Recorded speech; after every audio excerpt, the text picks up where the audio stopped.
beautiful souls. This is Dee Lee here with another mini Galactic Origins reading, this time for a friend named Ilissa. I like to start with a karmic breakdown when I do these kinds of readings to figure out why the client came here.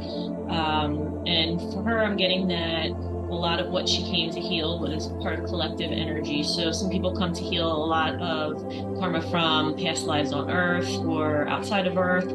Some people are coming here to heal a lot of bloodline or ancestral karma. And for her, I'm getting that a lot of her karma and what she's working on healing in this life is related to collective energy. So collective beliefs, collective things that have happened on Earth as a collective, but also outside of Earth, and some of the energies that are now filtering down into Earth due to galactic collectives and us being here as a result of healing that galactic energy once and for all. So a lot of her energy is from the Earth and galactic collective she comes from. She still actually needs to work a little bit on some fears, limiting beliefs, and religious programming from these collective energies. So religious programming could be healing coming in because of the religion she was raised with here on Earth, or it could be because of past life religions that where she experienced something that was too strict or something traumatic as a result of being part of this religious structure that oftentimes brings with it limiting beliefs. There could also be fears about moving forward on the highest path for her soul because of these limiting belief systems. So there is something that's holding her back from being who she's really meant to be, or from following her heart, because of what she has been told based on life here on Earth, how we have to behave, how we have to act, what you should and shouldn't do, or what's acceptable or normal. So it's important for her to work on these limiting belief patterns and try to step more into an authentic version of herself. I also like to tap into how many lives a soul has had on Earth. I think about 3D lives like we are here in human bodies versus the higher etheric lives like in the Lost Lands. And I also compare this to lives here and outside of Earth, in other parts of the galaxy, or even another galaxy. So for her, I'm getting that she is a very old soul on Earth, has had many lives here, but compared to out in the galaxy, her lives, she hasn't had as many there. So she's an old Earth soul, but a newer galactic soul. But still an old soul, if this is all making sense. So she started coming here even before the Lost Lands. So she was here pre-Lemuria, pre-dinosaur era. She was here pre-Lemuria, pre-humanity, pre-Lemuria, during Lemuria, during Atlantis. And I'm also getting some really significant lifetimes in ancient Mesopotamia when she was a 3D human. Some of the first humans as we know them today. So she spent many times there. So we're talking about an old Earth soul, yet still a galactic soul. So her first separation from Source happened when in Alpha Centauri. So Alpha Centauri, she was coming there when things were kind of already developing in the galaxy. You know, you had some ancient wars that happened. You had where man first started to separate from Source in 3D form, or what we would call humanoids. That was long before she came here. So she came here after, you know, ancient beings had already been here and were starting to branch out and create new colonies. And she came to Alpha Centauri.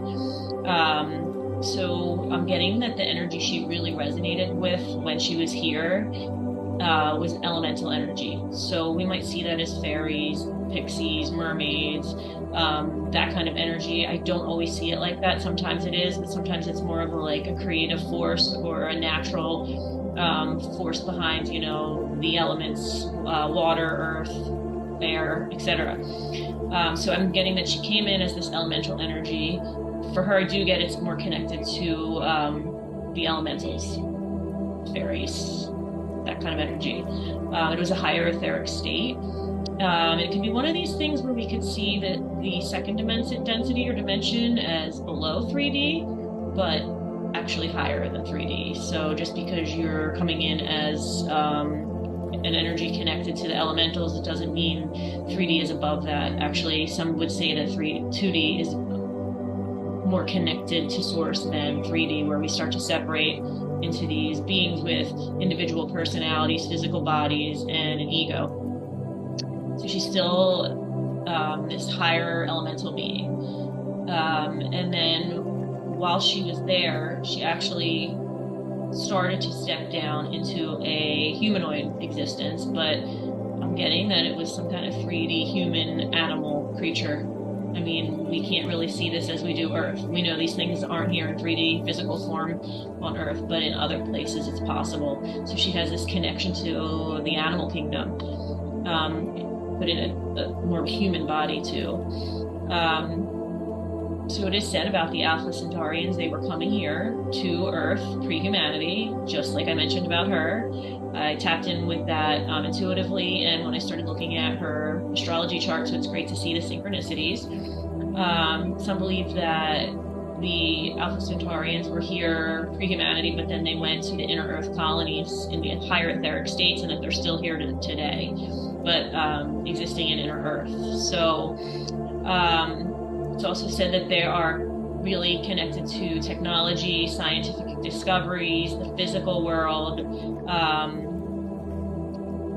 They also work with crystals, and they're also very physically tuned into their bodies and being physically fit and working with science and technology that way to help that mind, body, soul existence be possible. So it is also believed that they are here working behind the scenes, helping our scientists here on Earth to make scientific discoveries to lead us in the direction of realizing that we actually come from the stars. Kind of like how a couple weeks ago, the scientists discovered the alien remains in Peru that says that, you know, there is something going on here. We are more than what we think we are. We have connections to the stars. So it is said that the Alpha Centaurian beings are the ones working behind the scenes here on Earth to make these things possible. They really want to work on dismantling old religious structures, making advances in science and technology, and again, working with our bodies and our physical fitness. They are not too far ahead of us, galactically speaking. So they aren't really an old ancient civilization that evolved long time ago, galactically speaking. They're younger, but more advanced than us. So they are really here to connect with us, as in we have recently been there and done that kind of situation. So I'm getting that she has a guide from here, but it's also a higher version of herself, and it could be also considered a parallel life that you can tap into this lifetime right now if you wanted to. We connect to this planet, to this fixed star, to our Uranus placement, and Uranus is in the 29th degree. Uranus is in the 29th degree of Scorpio. Okay, Scorpio in the 10th house. So when we have a planet in the 29th degree, this is the end of an energy for this planet. We're wrapping up old karma. We're talking about tying things together and moving on. So from the Scorpio energy, some of these experiences can be dark. They took this existence took your soul to places that it had to go to see the darkness in order to experience that and move on. So when we have Uranus, we can also think of a sudden change or a catastrophic event that caused some of this darkness. And it's also said that from some sources that on Alpha Centauri or the planets around Alpha Centauri, there was catastrophic events that wiped out the planet, or people had to flee from there and go somewhere else. So she could be healing from karma based on experiencing this traumatic event, and now chose to reincarnate here now on Earth during a time where that's a possibility. I mean, we don't know where we're going right now, not to spread fear, but hopefully we're evolving into a higher way of being, and we're not going to blow up the planet. But with what's happening politically and in the world, people always think about that as a possibility. And we're hoping that she's here to heal during a time of chaos, some old energies from experiencing that already on another planet. Where did she go? Oh, she go next? Well, she has some galactic portal connections. She's an interdimensional traveler, and she has a connection to the M31 or Andromeda galaxy.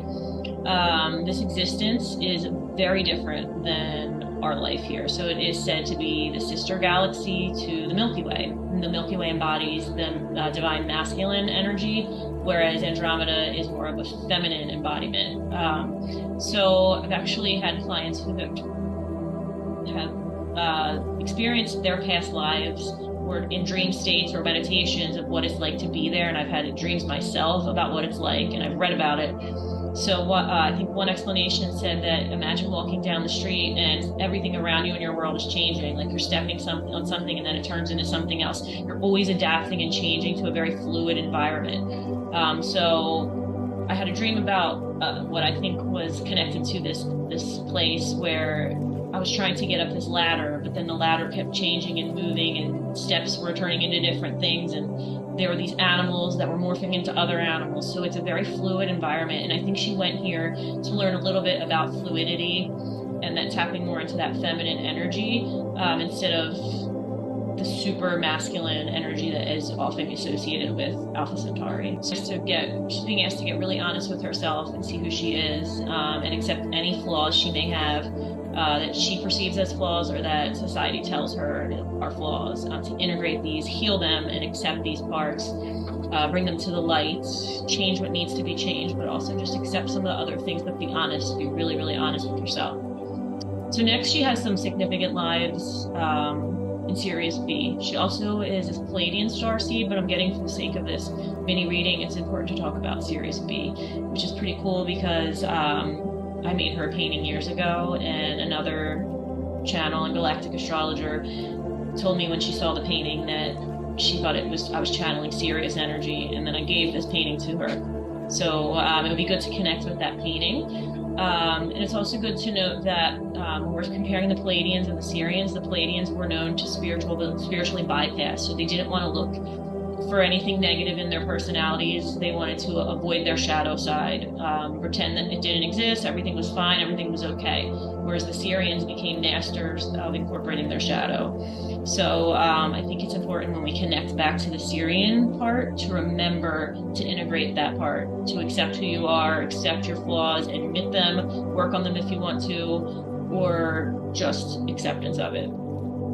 So when we go to Sirius B, she's coming here after they have already reached their enlightenment. This is kind of a place to chill out, to learn about this integration, and to learn to balance the physical world, which you just had experienced in Alpha Centauri, with a more spiritual place. So here she is an aquatic being, living in the water, very healing for her. This is about taking care of yourself, learning to nurture yourself. And I don't mean like, let me take a minute or a stop to go, have dinner and drinks with friends, or go run to the mall and go shopping, or get a massage. It's more of like, what can you do to really spiritually heal yourself? It's deeper than just, going to the nail salon to get a manicure. So what can you really, really do to do this?